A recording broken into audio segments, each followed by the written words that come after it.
নারীদের সন্তান, বেবি, না হওয়ার 10টি সম্ভাব্য কারণ।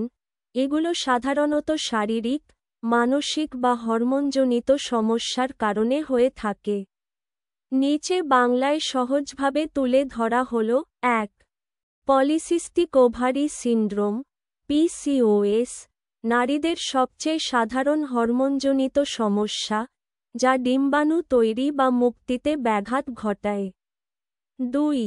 থাইরয়েড সমস্যার কারণে হাইপো বা হাইপারথাইরয়েডিজম প্রজননে প্রভাব ফেলে। 3. ডিম্বাণু মুক্তির সমস্যা, ওভিউলেশন প্রবলেম, প্রতি মাসে ডিম্বাণু নির্দিষ্ট সময়ে বের না হলে গর্ভধারণে সমস্যা হয়। 4.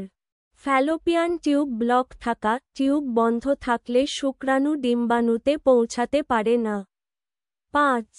ইউটেরাস বা জরায়ুর গঠনগত সমস্যা, জরায়ুতে ফাইব্রয়েড, পলিপ বা জন্মগত গঠনগত জটিলতা থাকলে গর্ভধারণ ব্যাহত হতে পারে। 6. এন্ডোমেট্রিওসিস, জরায়ুর আস্তরণ জরায়ুর বাইরে ছড়িয়ে পড়লে এটি গর্ভধারণে বাধা সৃষ্টি করে। 7. বয়সজনিত প্রভাব, 35 বছরের পর নারীদের প্রজনন ক্ষমতা কমে যেতে থাকে। 8. ওজন বেশি বা কম হওয়া, অতিরিক্ত ওজন বা অতি পাতলা শরীর হরমোনে ব্যাঘাত ঘটায়। 9. মানসিক চাপ ও উদ্বেগ, দীর্ঘস্থায়ী মানসিক চাপ হরমোনকে প্রভাবিত করে এবং গর্ভধারণে বাধা সৃষ্টি করে। 10.